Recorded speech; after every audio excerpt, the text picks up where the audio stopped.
Guru Brahma, Guru Vishnu, Guru Devo Maheshwara, Guru Sakshat Parabrahma, Tasmai Sri Gurave Namaha.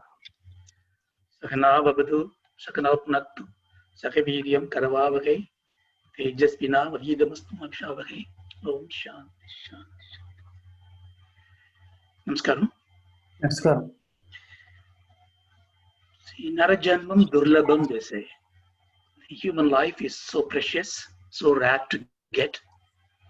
So we, cognizing that, we have gone through the last 9 sessions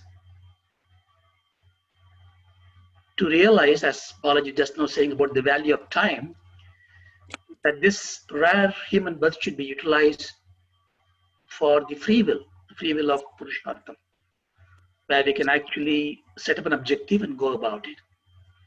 So we saw the Purushartham is about the Dharmartha Kama, Laukika Vishayam, called prayers. And then we also learned that to have the beautiful life here and hereafter, the Shastras gives you the Karma Marga, where you perform everything in a righteous way, and you can keep on achieving a peaceful life. And then for those, the very few who inquire what is beyond the cycle of entrapment, maybe it's good and bad, then there was a Parama Purushartham called Moksha. So Moksha is Mukti, liberation, redemption in a big way. But it sounds very bad when you say redemption or escape, as if the whole life is full of problems. So let us not use the definition. Let's use the definition called fulfillment, which is something which we all lack. Therefore, the moksha or mukti is fulfillment. So that definitely gives us an opportunity to search for it now in this embodied life. What's the point of having fulfillment when you die? This is where the Vedanta comes in, to live the life to the full, to be completely fulfilled. Then we saw, to do this, we need knowledge, because the ignorance is what is causing us grief. And therefore we spent some time on the theory of knowledge. What is knowledge? How do we get the knowledge? What is the source of knowledge? And then we briefly touched on various elements of this theory of knowledge and come to the conclusion that we are looking for something which is subtle, suprasensuous, which we can't define by the mind. We need Shastra Pramana. So we took Vedas as a Pramana. Therefore, all of us should have absolute Shraddha that we have no other choice but to take the Vedas as a Pramana. But Vedas is like a huge tree. It's got a root, it's got a stem, it's got branches, it's got leaves, flowers, fruits. Everything is needed. But one doesn't eat the stems, they use. You enjoy the flowers, enjoy the tree, but you pick the fruit. So the fruit of Veda is the Vedanta. You can't have the fruit without the tree. So you got to have everything. The Karma Kanda, you need it. Everything is needed. The tree has to be nurtured and nourished by all of us. But the essence is the fruit. So that fruit, when it's given to us, it becomes a knowledge supreme. We call it Vedanta Darshana. So we've gone through that and we identified several schools that gives us. And then we come to the conclusion in the last session, yes, we will take the Vedanta Darshana as our path to go. Then, as the etiquette dictates, before we take this Darshana, we always pray for the glory of the Guru and the Sishya, and we do Shanti Path. So we started as Shanti Path. So I wanted to take a risk of explaining to you as Shanti Path, especially for the Upanishad prayer, so that as the Vedanta seekers, or the students of Vedanta, the way we approach is quite decisive and precise. We dwell deep into that. Therefore, you take the Shanti Pada as an example and look at it as a Vedantic view. for at least for some of us, it may open up our mind that in Vedanta, we see things very differently. The risk I say because, if it's so confusing and it's head spinning, even the few of us coming to these classes may not come. So I hope that that won't be the case. So we took this important mantra, Shanti Path, Asatoma Satgamaya, Tamasoma gamaya, Mrityoma Amritam Gamaya. So we need to understand this. So my proposal today is that I would give you a literal meaning, which all of us know. Then I'll give you the contextual meaning, because as I was telling you in the last session, this mantra occurs in a Upanishad in a particular context. Even though it's not important to know that in detail, but it is, I found that it's quite revealing to know the context in which this mantra was used. Therefore, we look at the contextual meaning. Of course, we go back to Mahabhashyakara Shankara for his explanation for that. And then we see the same mantra when it becomes the Vedantic prayer, how it translates. And of course, in all these things, you must always have in the mind, what is the point of doing this? What's the prayojanam for me? If it is not useful today, now, after the class is finished, it's of no use. So we look at the prayojanam for it. As I said, it was in the Brigadari Upanishad. So you know this mantra very well. Asatoma Sat Tamasoma gamaya, Mrityoma Amritam Gamaya. If you take any book, you go to internet or anything you read, they'll give you a very literal meaning. Yes, take me from unreality to reality. Take me from the darkness to the light. Give me from death to immortality. Beautiful words. So what does it mean? I think first of all, if you look at it, the seeker, so whenever I say seeker, think of yourself. So unless you put yourself into the subject, you will not appreciate it. It is you we are talking about, it's I am talking about. So when I say I, you tell yourself it is you. So I am asking the Parabrahman to take me from the unreality to reality. Why couldn't I just say, place me in reality? Why should it make me move? Because I understand now, to attain anything, you need prayatnam. Prayatnam is effort. Nothing comes to you free. Therefore, you ask the grace of God that make me do what is necessary so that I go from the unreality to the reality. Whatever that is, we don't know yet. Therefore, the first lesson that we see is that you seek not the result. The young child may ask for it, but if you are grown up, we ask for the means. Because what is more gratifying that you achieve something? Therefore, you ask, God prefers that. That's why He has given you the mind, He has given you all the intellectual capability that you to survive. He takes care of every jandu because they don't have the mind. For us, we have the karma, we need to do.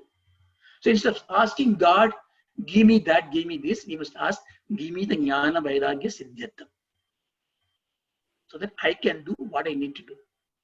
It is much more fulfilling. So this is first lesson we learn from this. The second one, the seeker, that is you and me, have come to the point that I am not in a right position right now in my life. Why should I say that? I'm comfortable and a decent job, excellent family, I have money to spend. But I know this is not real. I don't know why I'm saying it is not real, but I know that it is not giving me the happiness. This recognition that whatever you have is ephemeral, not going to be eternal, recognition is the important quality in the seeker. So we will not understand the Upanishad prayers unless we become that seeker. So here the seeker is asking, I know where I am in reality, unreality, in darkness, in death. So that's the second quality. The third one, he just not sit there and say, I am struggling, like Kunti was grieving. No. He also know, or you also know, or I also know that there is a cure for it. I can be there, I can get reality, I can get light, I can get Amritam. That knowledge, that Shraddha, that there is a way out of it, and having faith in it is a great blessing. Otherwise, you will not be in this class. There is a way out that immediately brings you an uplifted mind. This is the lesson we learn. In life, you don't sit down and say, I got a problem, I don't know what I'm going to do. No. A problem is defined because a problem is solvable. If there's no solution, it's not called a problem. It's imagination. That's the third thing the seeker has got. Fourth one, he knows that he cannot do by himself. I cannot do, I tried all these things, I can't really understand the reality of it. Therefore, I am able to make a surrender. I can able to go and seek a guru. What a powerful transformation in you. And the last one, most important one, absolute clarity. This message is for everybody should learn how you communicate. Not even one single word should be excess in our communication. Because excess words means excess meaning. Excess meaning means a different thought. Chitta vritti comes in. Focus is lost. Precise is what is important. Very precise. Communicate even to God. Even a child talks to a mother. Don't leave it to a yugam. You must tell them exactly. Ask, that shall be given. It's a very important. We don't ask very clearly in anything in life because of ahambhavam or abhimanam, complexities. We refuse to ask things. Ask clearly. So we learn all these things, the general stuff. The Upanishad, this mantram comes in the Upanishad, I'll come to that in a minute. Upanishad also gives very surprisingly, Upanishad also says that in this context, this mantra, the both words asat and tamas is mrityu, is death. Sat and jyoti is immortality, amrita. Therefore, the first sentence, second sentence, or hidden meaning. The third sentence is very clear. You move away from death to immortality. So therefore, it simplifies it. In this context where it is said, the first and second sentence is nothing but the third sentence. Therefore, it is giving you immortality. Bit of a confusion there, right? No. But we must follow what Upanishad says. Therefore, it is telling you at this point, I tell you why it says so. You must, before you go to the esoteric understanding, understand the contextual meaning for it. There's a purpose behind it. What is the contextual meaning? So we take the Sankara's Bhashya. See, Bhashya means a commentary. Bhashyakara is one who writes commentary on something which is given by the Sutrakara, Sutradhari. A very cryptic sentence is explained by the Bhashyakara. Sankara's Bhashyam, he gives a 1.5 page for the introduction in his Bhashyam, but in this Vartikam, when his Shishya writes, he writes 1,000 slokas. Can you believe it? So it is, even the Bhashyakara's explanation needs explanation. So it goes on like this. But he makes it very simple. He says, take the asset as evilness. Righteousness is dharma. From the adharma may go to dharma. Because in the world, for a Purushartham, what is needed is righteous act. If I don't do righteous act, I will do evil things.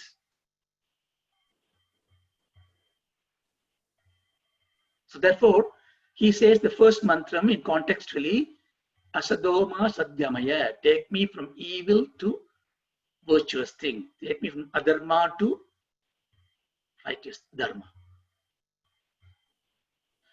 But to do this kind of dharma karyam, I don't know what is dharma karyam, what is right, what is wrong. Therefore, I need the knowledge for it. Therefore, take me or move me or give me an opportunity so that I can learn the right things. See, this is where you look at this practical application of this mantra. I can very easily associate myself. I do not know what is right all the time. I know that if I don't do right things, I get into trouble. Therefore, first thing is let me have the power. The power is to discard my mind when it is pulling me towards unrighteous thing. Give me the Icha Shakti so powerful that I move towards Dharma. Second, give me the Jnana Shakti so that I can do that in the right way.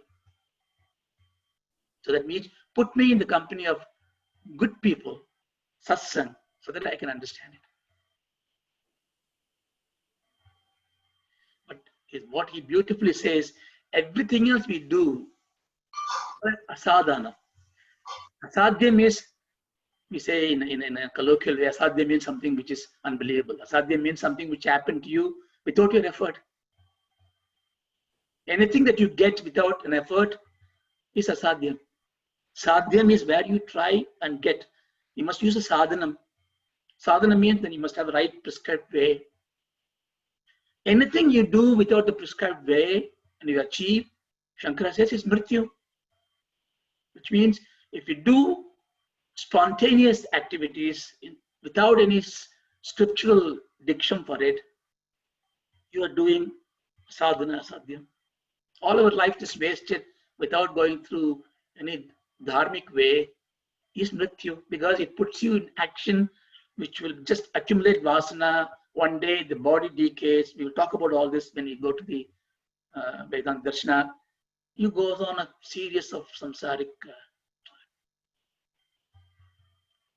Therefore, if I do the dharma, I will be in a good position. So this is the contextual meaning, very appropriate to our Laukika stuff. Therefore, this mantra, when we say that, it gives us in a good path. But what is this Upanishad context? So we are not going to go into the great depth into the Upanishad right now. So we are not yet qualified for that. But introduction for this context. The very word Upanishad itself has got a lot of meaning, but right now let us take Upanishad means Vedanta, because Vedanta itself is defined Vedanta Namaha Upanishad Pramanam. So Vedanta itself is Upanishad. Therefore, the Brihadaranyaka Upanishad, you can say Brihadaranyaka Vedantam right now. The Padartham you'll see later. So it is forming part of Ajurveda, Shukla Ajurveda. It got 6 chapters and there are 434 mantras.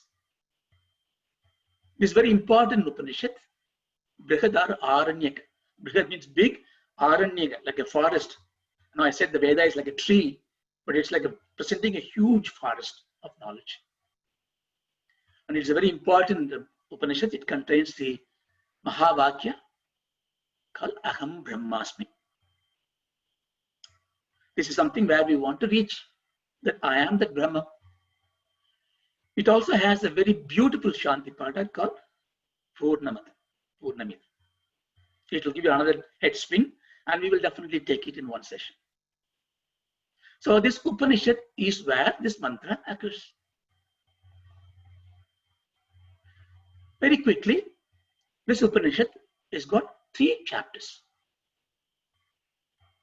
3 kandas, and it's called in 6 adhyayas, or 6 sections. First one is called a Madhu Kanda. Madhu means generally honey, but here Madhu means that inexplicable mutual dependence between 2 things. You'll see what it is very quickly. Then you have what's called a Muni Kanda. Muni Kanda is, who is a Muni? Mananath idi Muni, or Maunat idi Muni. Mananat means one who do this mananam, contemplation. One who contemplates is a muni. Maunat means one who do the nididhyasana is a muni. So one who contemplates and stay in this esoteric view of Aham Brahmasmi state is a muni. One of the muni called Yajnavalkya gives you a lot of interesting thoughts. It's called Munikanta. And everything else, whatever is missed out in this called Kilakanta. Kila means sesham, whatever is left over is that. Just to give you the context of it. But here we are focusing on the Madhukanta, and there are two chapters. Chapter 1 and chapter 2. The chapter 1, see this is like in the Yajurveda. Yajurveda contains a lot of Brahmana. Brahmana means rituals. And this Upanishad takes away from the Karmakanta, the Purva-Mimamsika, to the Vedanta through the path of upasanas, yajnas, upasanas. So this first chapter, I'm already giving a Vedantic view, but I think it's how it is. The first chapter talks about Adhyaropa. Adhyaropa means superimposition. Let's see what it is.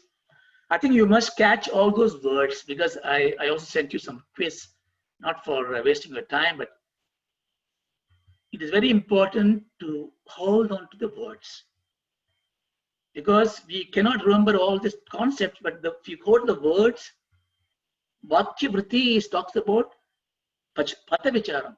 One word is important. So I keep on saying a lot of words, take a note of it, and then understand those words.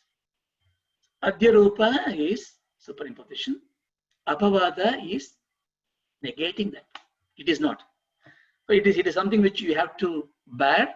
Vedanta is like a mother giving little white lies to give you the truth. It tell you something and say, oh, by the way, now you know that what I told you, that's not true. Go to the next step. This is where the problem comes in. So where you find comfortable, you sit there, then you create a matam, you create a cult, you create a religion. But Vedanta says, look, when you go one step ahead of it, what you saw will be abhavada, will be negated. So chapter 2 brings you the abhavada. In the Adhyaropa, in the first one, the section 1, so there is a chapter, first section. It's called Ashtameta Upasana. Ashtameta Yajna. It talks about how the Ashtameta Yaga is done. Ashtameta Brahmanam it says, because it's Brahmanam, it's all about mantras. You see, Upasana, I think we will cover Upasana in one session at least. Upasana is having an alambanam. Alambanam means having some sort of a superimposition, Adhyaropa. You want to pray to Ramanavami, I want to pray to Rama. My mind just wanders all over the place. Let me take this Raja Ravivarma's Rama picture, it is enchanting to me. So that is my Adhyaropa, I superimpose it. When you do the puja, you do a lot of mantras, you say Prana Pradishta. In this Vigraham, I bring this Swami that I want to do puja, I bring on to that Swami. After all this is finished, puja is finished, you take this Havadanam and take the Swami back, you drink the water. Then Swami becomes an idol. So Alambanam is very important. So Ashwamedha Yaga, Ashwam is taken as the Alambanam. And you see, there are different things, if you read the thing, it talks about sacrificing the horse at the end of it. In Vedanta, in the Purva Mimamsa, call it Pramanam is Vedam. For them, everything in Vedam is Pramanam. And the way they approach it is that the Vidhivakyam. Vidhivakyam means whichever the sentence that tells you that you shall do it. What is it called? Vidhita karma. Any Vidhita karma that Veda says is a Pramanam for the Purva Mimamsika. So for the Vedantis also. And Veda says, you shall not do that. What is it called? Nisheda karma. So these are called vidhi vakyas. So all the vidhi vakyas are pramanam. Pramanam means it is validated knowledge, instrument of knowledge. Therefore, you just take it. Therefore, Purvamimamsika will say, Veda says, I shall do it. Agnihotram I shall do, vidhi I shall do it. What about all other sentences? Veda got so many sentences, so like an ocean. Some may not say that vidhi, or some may not see the nishedam or vidhi karma. What do we do? So Purva Mimamsikas take everything as it's called Arthavada. Arthavada means they're all there only to make sure the vidita karmas are done. So Arthavada, the sentences have no meaning at all if you don't do the vidhi. You understand? So they basically see the whole Vedas as a karma kanda. Karma is anything. Apurva, I remember the word I said, Apurva, what they use, Purva Mimamsika, potency of karma. Karma is everything. If you do karma, everything is fine. So they see the Upanishad also, but they take it as an Arthavada. They don't stand by itself. But Vedantam don't take it like this. Vedantam takes Arthavadas into, I'm just digressing now, or I should not do that, but very quickly. Arthavadas is the three parts. Anuvada. Anuvada means a sentence which is repeating what I already know. If Veda says, sun rises in the east, okay, so what? I know it. There's nothing I need to take. There's not a pramanam for me. So we can ignore it. So we weed out those sentences from the Vedas. There are gunabhadas. Gunabhadas are sentences which are dramatizing this whole thing. So the Devata came with the stars coming as the eyes dropping. So the eyes are like stars. Like it does not give me anything. It's very poetic, but it is there to give an impact, to create an impact for me to understand it. It's called Gunavada. So there are a lot of sentences Gunavada. And there are sentences which are called Buddhartha. So Anuvada, first one. Second one is Gunavada. Third one is Purusharthavada. Purusharthavada is, yes, I experience it, but I have no way of knowing it. Therefore, I obey them. I'll surrender to you. Teach me. So many things in life, like, there is a universe exists. There must be a creator. I experience the world. I don't know. Give me that. So why I'm saying this? Because in the first pramanam, in the Brahmanam, Ashtameda Yagam, there are meanings, literal meanings about alambanam of many things in the horse's ears, nose, neck, tail, leg, and then do upasana of it. When you do the yajnam, and the yajnam fire is taken, the Agni is there. The Agni is taken to do the second section called Agni Brahman. So Agni is the most important power of energy, life in the Vedas. Agni is an ultimate consumer. It consumes everything. It is upright, blemishless. You cannot put the fire upside down. Even the Panchaputas, air can be polluted. Water can be polluted. Earth can be polluted. Fire cannot be polluted. So Agni is therefore taken as the Upasana Devata. Then this Brahmanam goes about doing all these things. Now all this is done. Imagine a situation. The Yajamana, who is organizing this Yajna, is facilitating everything else. The priests are doing this Yajnam on their behalf. Finished Ashwamedha Yagam, finished the Agni Brahman Agni Yagam.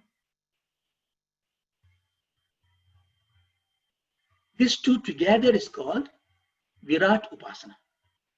Virat, we will learn a little bit more. I think when you come to the Bhagavad Gita later chapter, 11th chapter, you will see Vishwarupa Darshanam.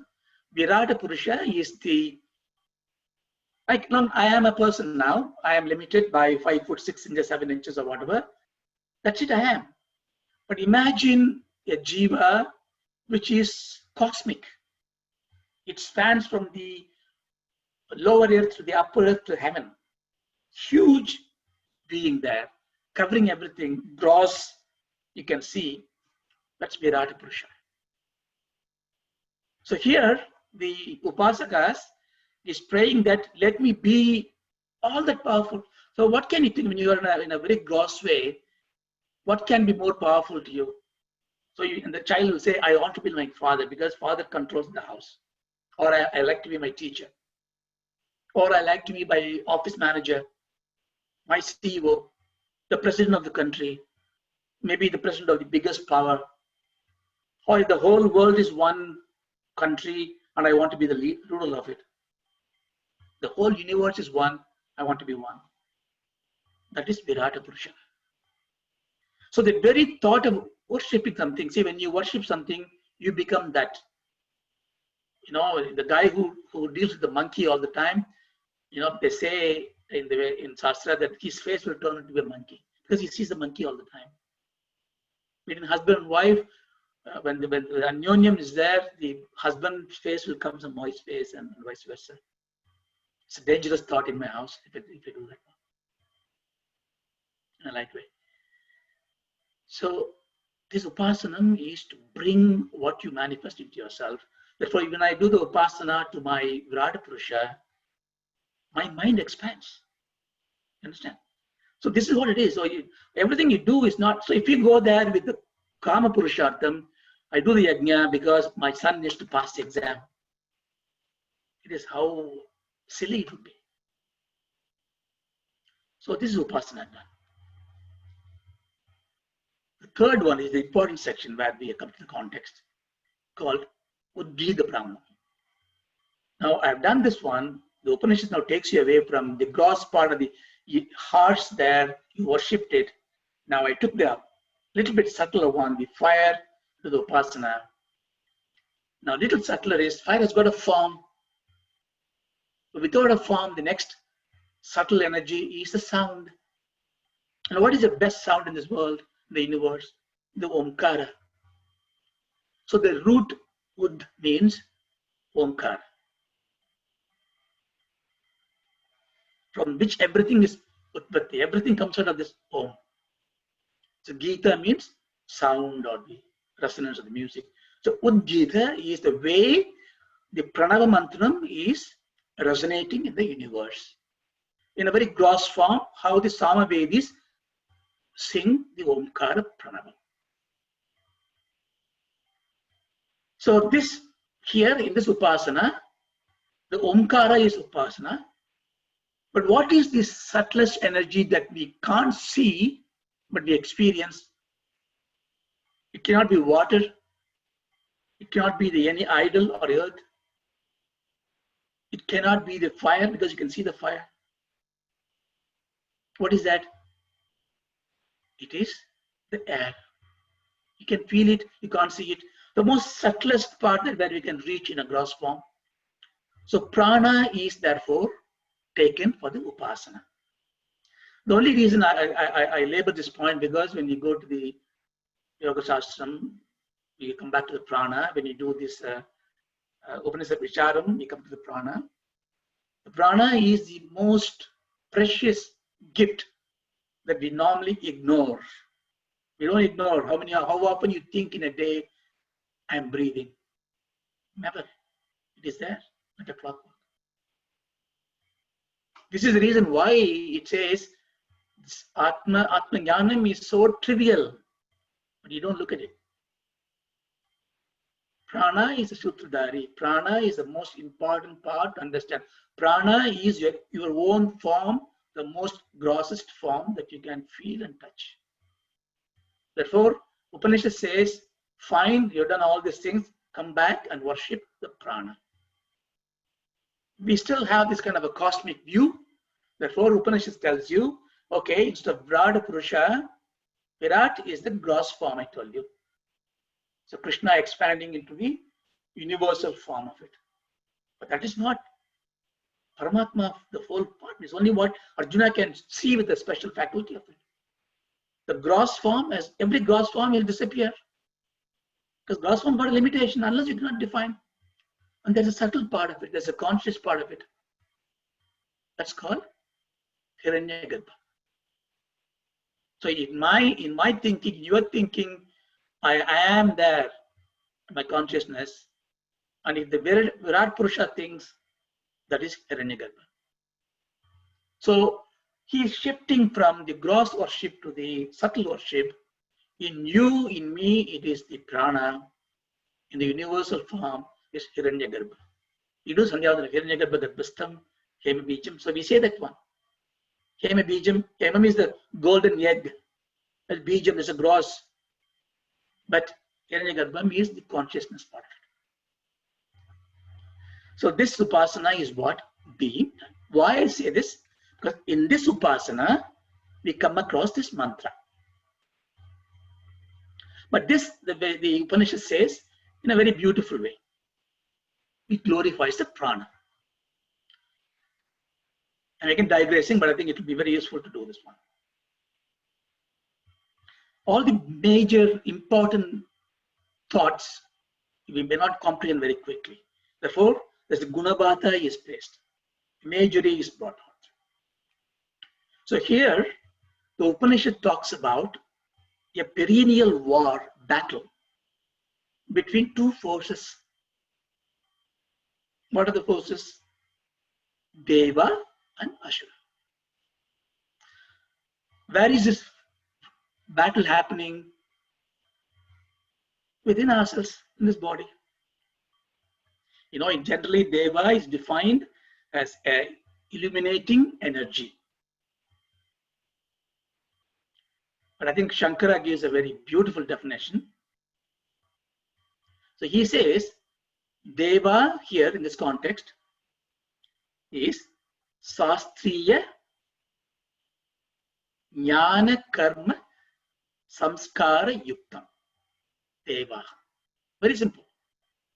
Sastriya Jnanam means knowledge of the Veda. And what it is used for? For karma samskara yuktam. Karma means your action. Samskara means your necessary duty, obligatory duties. Yuktam means the application, the meaning.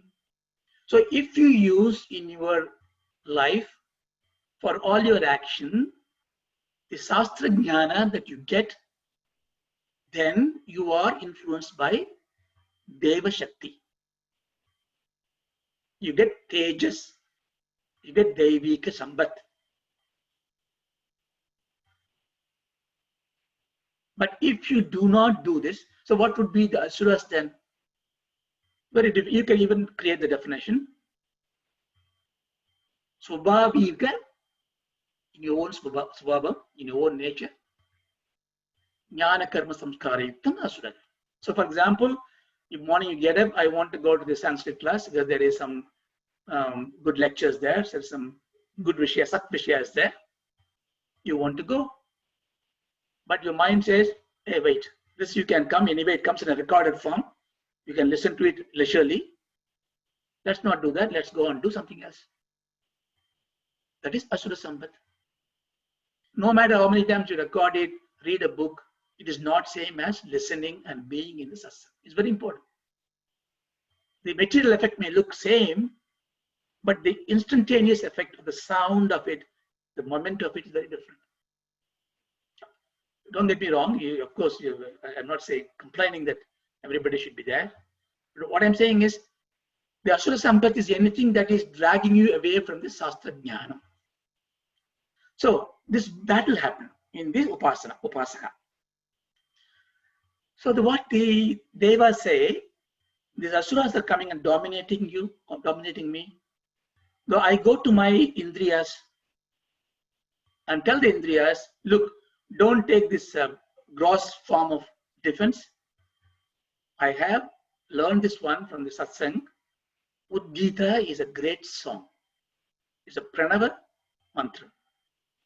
So immediately it goes to the Vak Shakti, Vak Indriya. and tells the wall, sing this Udgita. So the mouth started singing Udgitam. Moment mouth starts singing Udgitam, the Asuras come in very quickly. Don't sing this one. Let us sing the film song. Asuras come and dominate it. That's why when in our words, we always get some good words sometime and bad words sometime. Because the words, the mouth, the Shakti, Vak Shakti, is not able to defend the Ashura Sambat. So it is not qualified to hold on to the Udgitam. So the Devas therefore took this thing and said, look, okay, I will give it to the eyes now, Sakshuhu. Can you do this Udgitam? How does the eyes can sing? Again, you apply the Gunavada. Basically, eyes is now looking at the Devika Sambat. Again, the Asuras come and dominate. They come into the vision and say, look, see that, see this, see this. That's why I see sometimes good things, sometimes bad things. So Devas got very worried. So the Asuras said, keep on coming. So they went to the next one to next sense, smell, and like that. We keep on going and even to come to the mind. Mind, can you sing the Udgitam? Mind try to concentrate Udgitam. No, mind is worse than everything else. At least the senses have only one faculty of knowing. Mind can do everything else. It was dancing around, and Ashuras come and put their emphasis on it. So there was a losing out. So they're fearing what they say, what do we do? Then they went to the prana and give it to the prana. So prana started now, the careless inhalation, exhalation changed into the pranayama. Pranayama is basically prana singing Udgitam. Those brahmacharis on these people who do Sandhya Vandanam and do the pranayama, the Omkaram is basically singing Udgitam. Om is enough, but because we don't understand it, we give a lot of words, Om, all this kind of stuff, is only to say to the Udgitam. Asura came jumping in. I will destroy them, I'll get into this. They couldn't do it. They could not do it. That's why Deva realized prana is the one which is blemishless. You can't, prana, you cannot say I am breathing it badly, I'm breathing it virtuously. No, you can't do. You can say I'm hearing bad words, I'm hearing good words. I'm speaking bad words, I'm speaking good words. All the senses will have the mix of good and bad. But prana is always pure, blemishless. It's called the Shuddhatva.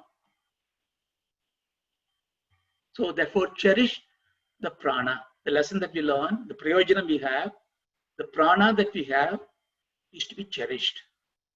Do not expend it. The best money, best asset you have, you want to keep it, right? Do not expend your prana. How does the life is given 70 years, the Jatagam says? The years is made by man. There is no years before.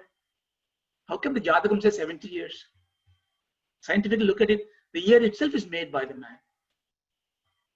Shastram says it is done by the prana. How many pranas that you will have, that many pranas you will have this embodiment. That's why if you slow down, that's why a tortoise can live 200 years. A dog dies very early. So controlling the prana, you need pranayama, blemishless. So this senses thought, okay, prana is a good mitra. Prana is making us, it makes the death go away. So they call them Durnamatvam. Dur means distant. Prana, if you have the prana, death goes away. If you have the prana, the bad things go away. Therefore, they worship the prana as you are the devata to make us distant from the bad things. So what is mean again? This Gunavata is that you understand when the senses worship prana means senses merge in the prana. When you do the meditation, your senses merge into the prana. You listen to the prana. You hear the prana shaktam. You worship that. How does this prana makes the senses pure? Because what happens is when you do this deep breathing, pranayama, when you look at it, your first two upasanas, broad upasana comes into effect. Your view becomes not the vyashti view. Vyashti means just narrow-mindedness, becomes a samashti view. You look at everything in a big way. Your mind expands. The moment mind expands, your narrow-mindedness will go away, good things will fall into place. That's how it does it. Just a simple breathing exercise, long one, where the senses go into place. When it is doing, then the prana got hungry. Again, you must take in a gunavata. Because it's doing a lot of work, it's getting hungry. Hunger is called death in Vedanta Darshana. Hunger is a driver for everything. Hunger is a fabulous feeling. Hunger is not a disease. People try to eradicate hunger. You cannot eradicate hunger. You must nurture hunger. There's a difference between nurturing and eradicating it. If hunger is not there, you become a stone. Life is not there. Hunger is a propeller to truth, propeller to action. You nourish hunger. Therefore, it is called yagyam. When you put something into the ahudi, as ahudi, oblation, you are feeding the consumer the fire. There is a fire in your stomach which consumes the food. So the prana says, okay, I am nourishing you all, give me food. So we give the food. But it has got a vyashti view, right? It is not narrow-minded, right? What does it do? It takes all the food and distributes to everything else. It splits itself into samana vayu, prana vayu, apana vayu, udana vayu, samana vayu. It becomes a distributor of the same food. What is given to the prana, prana takes it and gives it to all the part of the body. See how this selfless thing happening within ourselves. We don't recognize that. How does it do? Shankara says it's like a husband managing the household. What does the husband do to the wife? He goes and works hard, brings the food, and give it to the wife. Bharta. So prana is like a bharta. Prana is like a husband. It is basically giving everything to everything else. See, if it doesn't give to everything equally, samana is very important. What samana is. A lot of meaning to this. One meaning is it giving equal distribution. Imagine the energy protein goes to only your right hand. I have a long biceps like Mike Tyson in my right hand. My left will be weak. It has to go distribute every part equally. By doing that, my anga, my limbs, anga means limb, rasam means the essence, the nutrition that makes the angams work. The Rishi Angirasa, we say in Vedas, is one meaning is Angarasa. What is the essence of my limb? Because the embodiment is the instrument for my liberation. Prana is the bharta who gives the food to me, and the food goes to my Angarasam. My kneecaps are getting better because the right protein, nutrient go there. Therefore, prana is also worshipped as Angirasa. So far, the Artha Prabhajam, it's called Artha Prabhajam. It's a meaningful, the world, objective part of it. Is worshipped on the prana. Then, the Shabda Prabhajam is also worshipped. Prana is called Nigamatvam or Vedatvam. Why? Because Vedas is Shabda. Shabda comes from the mouth, the word. It can only come when the mouth is clear, the words are clear, when the Deva Shampat is there. Before the rig, it's called brig, the Brahmanda rig, it comes from the Vak, called Brihaspati. So prana becomes Brahaspati. Brig means the Rig Veda, comes from the Shabda. We do all this Yajurveda slogam called Brahmana. So when you do all the upasanas, I say the mantrams to the mouth. The Brahmana is Yajurvedam. So Brahmanaspati. Brahmanaspati is prana.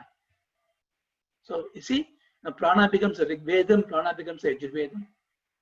It is a Udgitam, it gives Samana. So Samana. So like this, the Upanishad worships that this is Rigvedam, Yajurvedam, Samavedam. But all these Vedams are just coming from the sound Om, Omkaram, Udgitatva. Therefore, the prana is the Udgitatva. Now, this is how the mantras are said. The Yajamana is sitting and he's doing the upasana of the prana. So he moved away from the material part of it. How are we going on time? So we've got 7 minutes. Okay. So he's doing all this and then he is praying to the prana. Now the priest says, now I come to the last part of the Udgitam, Udgita Brahmana. It's verse 28 in the Upanishad. The Guru says to the Yajamana, in other words to us, to do the Upasana, now you recite this mantra when I do this Yajna. So when he's doing the Ahuti to the prana, he says the mantra. Asatoma Sat gamaya, Tamasoma Gamaya, Mrityoma Amritam gamaya. So this is had to be told by Yajamana. Hopefully by the understanding that he is saying this mantra in the context. Remember, this is Upasaka he is doing for a great life in this world and life here in after, is it not? Therefore, he is looking for righteous way. Look at the contextual meaning. He must do dharma. He must move away from dharma. He must know what is the righteous act. And therefore, he wanted to enjoy the prayers. Therefore, he wants to accumulate punya. And he wants to live the complete life, maybe 120 years of life in this earth. And he will want to live as a dharma shrestha.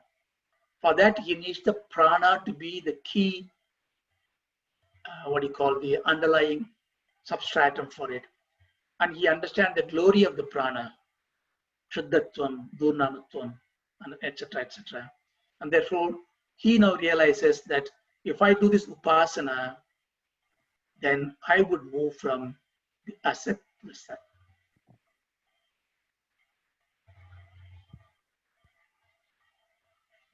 Now, this is all fine. But what does this convey the essence of Vedanta? Now, I just want to check with you. I mean, if I take to the next part of it, it will take at least 15 minutes. Do you have time, or should we stop here as a logical break and then we take a next class?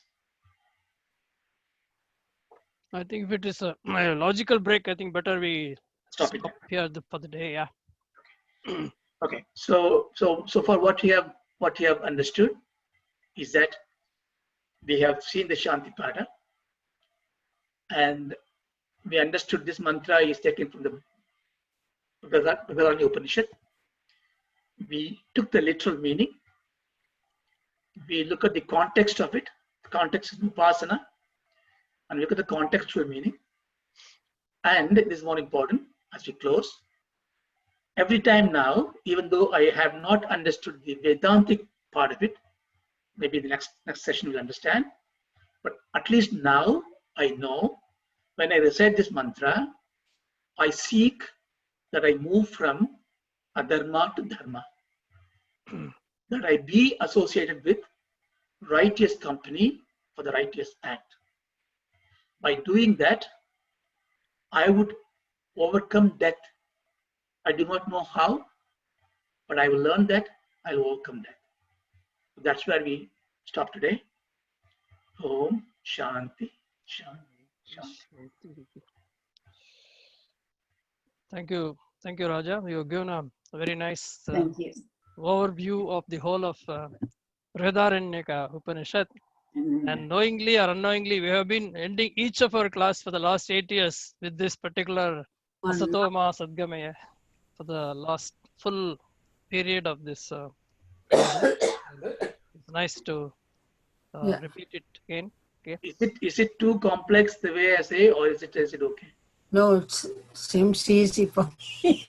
No, I think it's a good overview. No, you put all these blocks. Yeah. And it's only an introduction for today, and therefore I think you will go, you will drill deeper now from next class onwards. I think it's okay, it'll be fine because this one nobody can Raja, understand all the terms in the first attempt. Raja, I think it cannot be further it cannot be further simplified, Raja. Yeah. No, I put myself as a learner and say what is the minimum we needed to do. Yeah. We have to expand on each of these topics later, but as a first introduction, I think it's superb. Yeah. Only one request I put as a sankalpam to have the activity and the interest. Just hold on to the thought and the words. I think it's very useful to have just scribble down the keywords alone. Yeah. And it will really give you the thought. Oh yeah. No, Thank you. Thank you very much. So we will conclude with our normal the stanza. Yeah. Asatoma Satgamaya. Satgamaya. Nityoma Amritangamaya.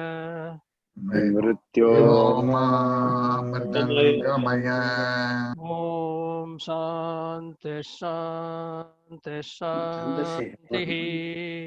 Om Shanti Shanti Shanti.